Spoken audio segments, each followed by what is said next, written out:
So welcome back to Yu-Gi-Oh! Cross Duel. Today we're taking a look at the brand new Raid Duel event. This is not going to go well. I'm just going to kind of preface that right now because no one is actually playing the event. We're going to find 3 AIs to team up with to face one giant AI boss monster in the center of the game board. The card pool right now for the beta is not big enough to kind of let us have a decent deck to play with. Let's just dive right in and see if Raiza kind of spawns up and if we find any players. That'd be kind of nice.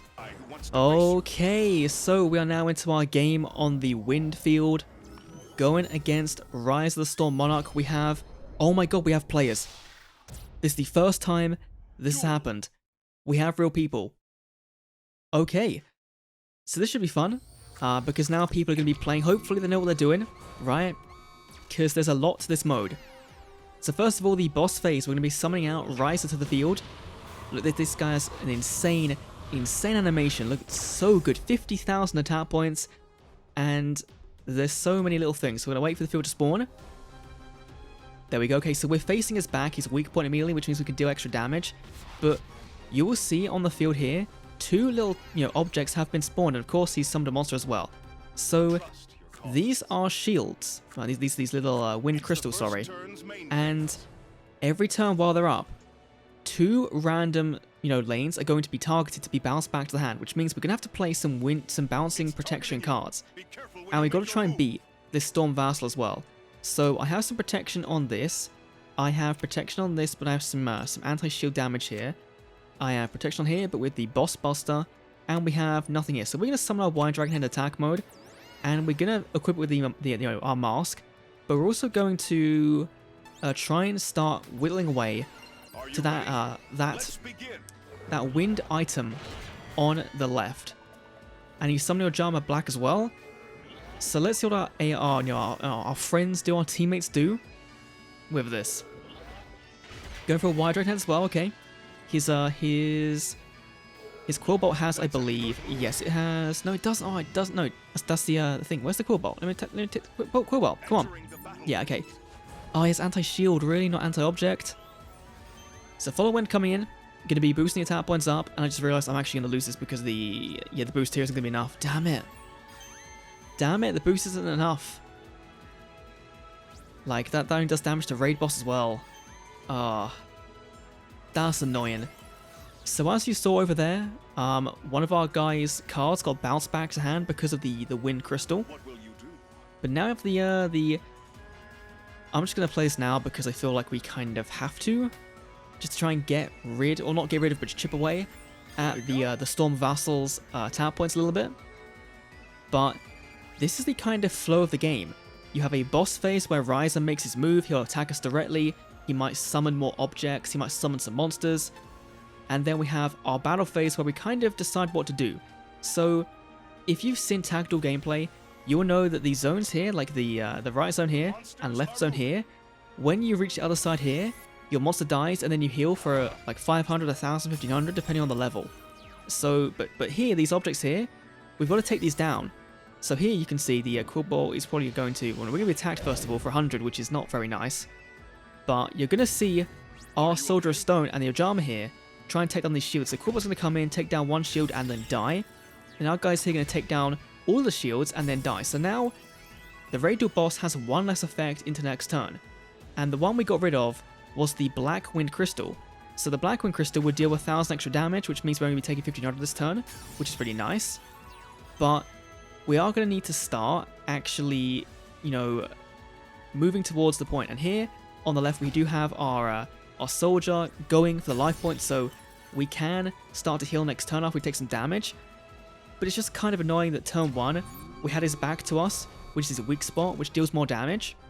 So he's moved now, he's going to then be putting a shield up in front of him, which is not very good. Behind us he has, thankfully, not an AI, so he can deal some big damage there. But he's going to summon his shield, he's going to be attacking us directly, or he should be at least. There we go, super psychic attack. Gonna deal 1500 damage there. So we're going to need to try and heal up a little bit. We've got some healing going on over here. We've got some healing going on over there as well.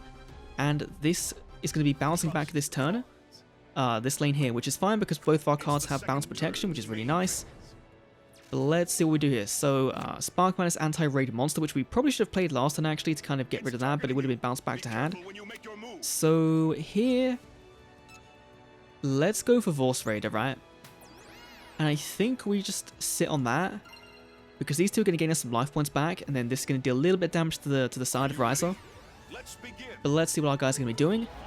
Summoning a Wide Dragon Head in attack mode for the center lane, okay, and a... Not sure I like that that dragon to the far left, but these guys are going to be trying to get rid of the object in this corner here. I believe Junk Synchron has... What does Junk Synchron have on him over there? He has the anti-object, so he's going to be able to take away 3 damage himself from that object, which means he could do it by himself. He could just tank that by himself, which is great. But there's no... Okay, so there's going to be some attack power bonus, which I don't really like putting that skill on here in raid, because really the only way you're going to be attacking is by attacking into the raid boss. So I don't really like the attack boosting skills. I like the ones that deal more damage to the boss, that deal a big amount of damage. Stormforth coming in to be bouncing back the most skilled monster to the hand, which is going to be the Zubaba Knight, sorry, from our Japanese friend on the right there. But let's see. Come on, Battle Phase is going to be starting up soon. Does our White Dragon Head over here have any shield? He doesn't, so he's going to be tanking into that shield already. So we're going to destroy the Storm Vassal here, and then we're going to have a little bit of a battle in the middle. So thankfully our X-Head Cannon over there is going to win, which is nice, and then going to come in and deal some damage. So one thing I haven't mentioned is that this thing over here, this is your takedown condition. When you get this cleared, the boss will then go into a takedown mode where every zone is a weak zone. So all you do is you summon all your best monsters into that zone, attack in, all shields and objects will be gone, and he's just like, he's prone to massive damage, and that's kind of the last turn push you need to really win the game in that moment. But White Dragon Head can be taking itself out by getting rid of 1 shield, which is not a very good trade. But we're now about to deal some pretty good damage with our Vorse Raid, and of course the X-Head Cannon as well in the side. So we're going to do a little bit, taking us to 7,800 damage there. And then the X-Head Cannon going to come in as well. He has 3 extra damage on him, which is really nice. That's probably going to take us to around 10k damage total, I think. Maybe? Yeah, 11,200, okay. And then as well from Charlotte on the top, taking us to 3,100, or 13,100, sorry. So round 2, being this far in, we have a very, very good shot of being the boss. And again, it's because we have 3 real players. But we're going to be taking some damage from our guy here. If we have a shield thing here, I think we do, right? I think Debris is shields, right? Yeah, Debris is anti-shields. So we're going to be playing Debris to our main zone to try and tank away one of the shields without dying. And there's the boy, Hey True Nade. You might have seen my community post on this card. But this is choose 2 lanes and bounce all monsters in them to their hands. So the AI can like re-choose lanes, right? There are times when you have both these crystals up and he'll choose the same lane randomly to bounce back. But here we're actually fine. So what we're going to do is we're not going to play Sparkman, but we're going to save for our battle phase and play our flute and then summon Kribo to this zone here. So it starts the movement to gain back 500 life. I think that's the way to go here.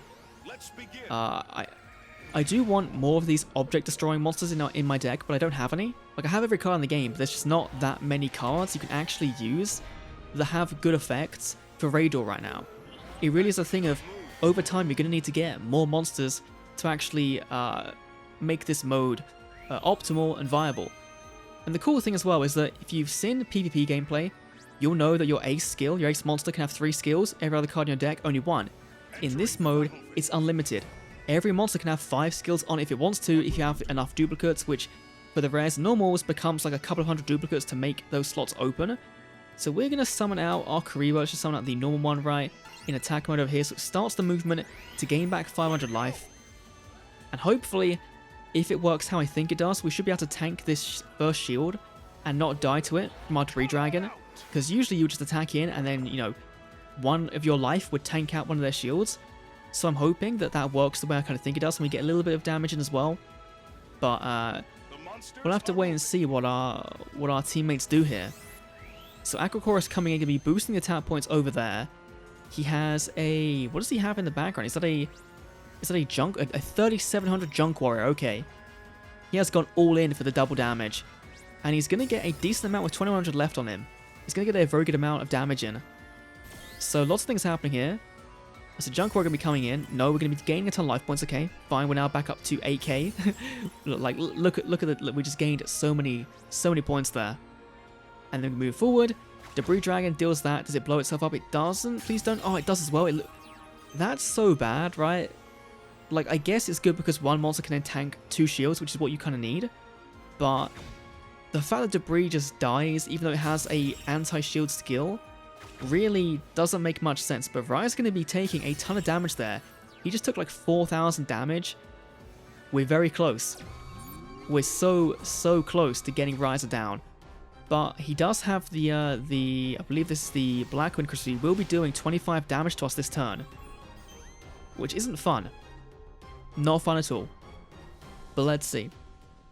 Let's take the 25 down to 5,500. If my maths is right. It is. Okay, cool. And then his skill is going to spawn in the other object, right? The other shield, the other crystal. So, oh, this one as well. And he also has Storm Mirror Force, which is going to bounce back every monster that attacks him in the same lane. So in this lane forward here and this lane here, they're all going to die. But I do want to start chipping away at this, so I kind of need to...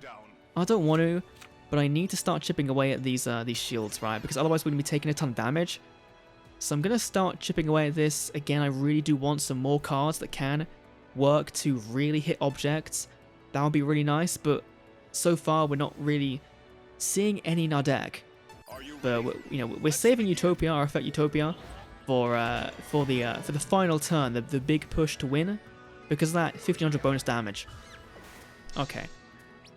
Poolboy in defense, really, he does have the bounce protection, which is fine, but I would have just still summoned that in attack mode, because he's not put a monster out that way, and you just deal a bit more damage there.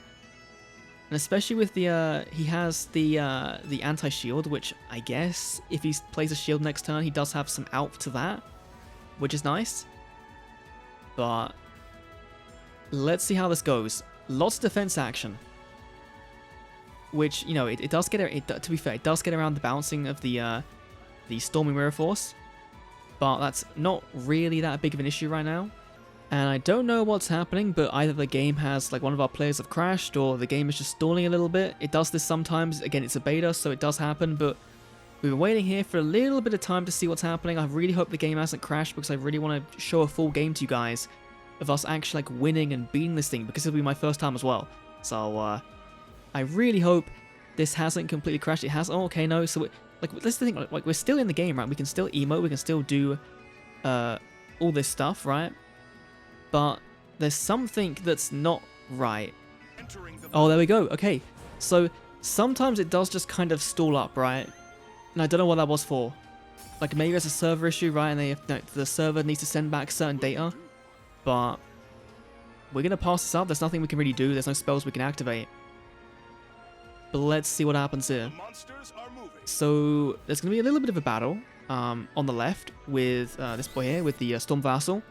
Going to be dying. So next turn, Debris Dragon can just switch to attack and go in for game. Going to heal a little bit, but not enough, right? Like, Raiza is going to come in and deal us some big damage, or not. Or not. They got rid of the shield at this damage, right? Like, we have the Blackwind Crystal here, and the Blackwind Crystal here is the... No. We're still going to take the big damage. Oh, come on. This is really good. We have Raiza with his back to us. Hopefully, he doesn't spawn a monster on our side. I really hope he doesn't, because we can deal some pretty big damage here.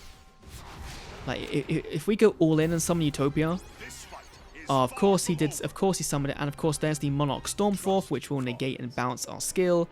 So, oh, that's annoying. But we do have to summon Sparkman here, because that's the only way we can kind of out this. And then Cool Bolt should probably try and... It is anti-shield, but we do need some life, like, desperately. We're going to get some to the left with the Vorse Raid over here, but we really do need some extra life. And there are skills you can get that do gain you extra life, right? You can get, like, I think my Hippo has plus 1500 life on it. So you can get skills that do give you more life. Stormforth coming down, going to be bouncing back the Debris Drag into the hand, which is fine, right? A Brutality coming in, and you're going to... Oh my god, yes. The AI Duelist coming in clutch, giving me the extra points. That's going to be huge for actually winning, for getting the boss down. Oh, come on, Charlotte as well. Come on, do it. There we go. 36, and it's going to take the this boss down as well to... I believe it's going to take it down to, like, 1,000, right? Like 600 or something. So let's see. This interaction should be fun. So here we go. Sparkman coming in as effect. His skill activates. Going to be taking himself down to a whopping 600. Nice. I don't think it's enough to actually get the raid boss into a targetable position, but we're going to deal a good amount of damage in a minute. So we're going to be gaining some life here, right? Going to be gaining plus 1,000, which is always nice, because we do still have that shield up, but it's going to be, dealing some damage. And then we're going to be gaining 6,000 damage towards getting Raiza into the targetable form. We're so close. But we also need to really get rid of... Okay, of course he's gonna attack me for dealing that damage to him. But... Oh, this is so... It gets this close. Because we need to get rid of these shields, and I'm not seeing anything that can get rid of the shields.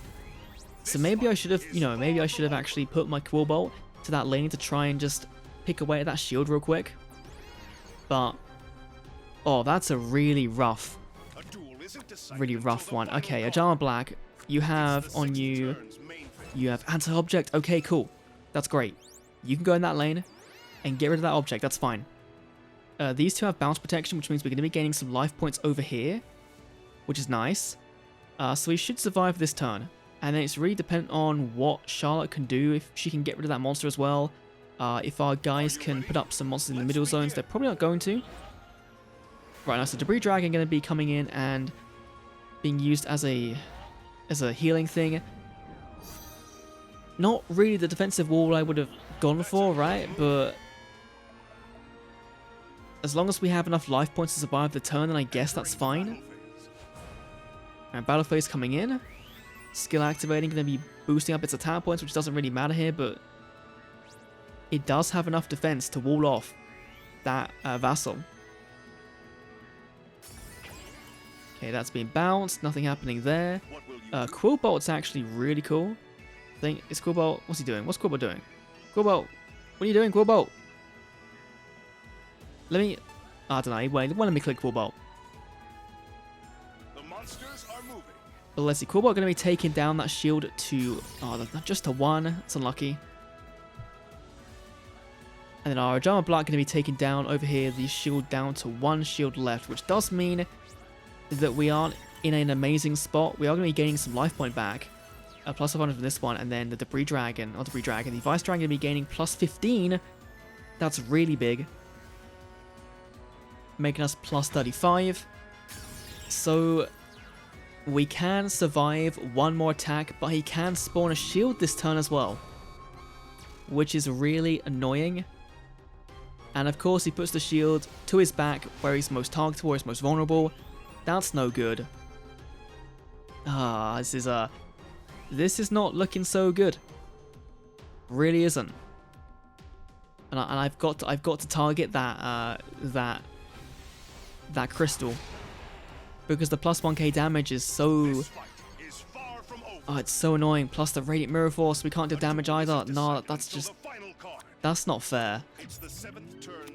Right, so Hippo in this lane. Gotta get rid of that at any cost. We're probably gonna lose this one, just because we haven't seen like the cards we've needed to. And oh, that thing's no. We're gonna take 16 from this if he doesn't play anything. But it's gonna be bounced back. Please have bounce. You don't have bounce protection. Ah. Yeah. So we've lost this because our AI didn't think about the bounce protection. At least like Force Raider does have bounce protection, so it can survive the trap card coming in, but the AI can't. Which again is why I said that like you really need 4 people, and even with 1 AI, this can have some really dumb things happen to it. Oh dear, that's annoying. Entering the battlefield. I mean, no, What will you do? I just don't see us. There's no way we come out on top of this. The monsters are moving. Wait, whoa! Why did this not go off? Oh, when battling the raid boss. Oh, okay. That's fair enough. Huh. We are still dead. Oh no, Stardust's gonna be giving us some bonus. Oh, we need more health. We need more health. And they're gonna die there. We just we still lose because we need more health. And then Storming gonna be bouncing back that to hand, which that's not gonna do. Like, unless this Force Raider isn't gonna do enough to enough damage to make it worthwhile. If he does, I'll be surprised, but I don't think he's going to. Like, look, we're gonna be so close. We're gonna be so close. Look, 29,700, really? And then the boss phase comes in, and he's gonna deal 15 damage, which wins him the duel. Which is really a shame, right? That we got so close. It was the final turn. That's annoying. And there's no way to protect from that. Yeah. So yeah, as you can see, that took us 23 minutes to just lose. Right? To straight up lose. I'm gonna give my guys some thumbs up there. And, like, yes, we gained some cumulative rewards, right, towards our rank, like, even for losing, right? But there are other rewards we can get for winning, right? We could have got 300 gems for winning outright, and then we also can get randomly obtainable up to this amount of gems in the beta, right? God damn it. Let me see if I can find a clip of when we actually managed to win. I might have recorded it, I might not have, I don't think I did, but let me see if I can find it real quick. Right, so I don't have any footage of when we actually beat the boss for the first time on the easiest difficulty, but when you do get the first victory reward, which in the intermediate case would have been 300 gems, and then a random amount of rewards from the actual reward pool, because if we go back to Cross Duel and go back to our raid duel and just check out what the rewards would have been, and we go over here to our list of current bosses and go to our Raiza and then go to the beginner, we can see that we got, 200 and something gems, which was the maximum of 405. So in that sense, there's not really that much difference between going between them apart from the victory points, right? It does make it easier to grind out the overall level here in the top right here. It does make it easier to grind this out, this cumulative point reward, which is why I feel like that what they're going to do is they're going to do like a Dragalia Lost, where every single day or every couple of days there'll be a different boss, right? For a different resource. So, if we go to our list of current bosses here, we can see that here we have main rewards next. It's going to be this red orb here. And it's kind of telling us that, look, you might want to get some red material, but there's no other different material here. There's like the Master material, but there's different kinds of material than just this. There's some purple stuff, there's some other colors. So maybe that means that different bosses will focus on different types of material, and they'll all have different conditions, right, for winning, for getting them into takedown mode, for having these objects that spawn. Like maybe there'll be one that destroys the field rather than bounces back, or deals you burn damage every turn. Like rather than just one big attack, it just deals you burn for like every monster on the field or something, or weakens your monsters or something. I don't know. There could be some really cool things with this mode, but they do need to change some things. And let me know down below what you think of the mode so far. Obviously, we didn't win in that duel, which was kind of disappointing, but it did take us like 25 minutes to play. And 25 minutes for not getting anything is really, really bad. Of course, if we had a real person, we probably would have won that, right? If the turn prior, the Debris Dragon guy, put in attack mode in the middle lane, we would have actually won that. because we would have had enough damage. We were like 300 damage off from getting into takedown mode, which our next turn would have drawn to a monster card, summoned out into our Utopia. Utopia then attacked in for like massive damage. We would have won. But yeah, that was a really bad intro first look into raid duels in Cross Duel. If you've made it this far, thanks for watching. If you have as well, I am working currently on a website for Cross Duel. I'm currently just getting all the information right for the cards and the skills and putting it all together and working out how the hell that's going to work for deck lists and stuff. But I hope that's useful for the future, and I hope that the game does kind of succeed because it is really fun, right? You know, some people don't like it, mainly TCG people aren't liking it, but I feel like that, like this, you know, me, Doing's Best Decks, iGalaxy, Soulplays Anime, What7, the DLE guys, they all love it. Even outside of a content perspective, right? I'm just playing it. It's so fun, especially with 4 players with, you know, with a bunch of friends and a call. It's hilarious. If it comes out soon, try it out. I'm sure I'll be making more content on it, but that was a raid duel for Cross Duel. Thanks for watching. I'll see you all in the next Duel Links. Duel Links, it's going to be Duel Links, right? Tomorrow, probably. Something. Video. Yep. See you then.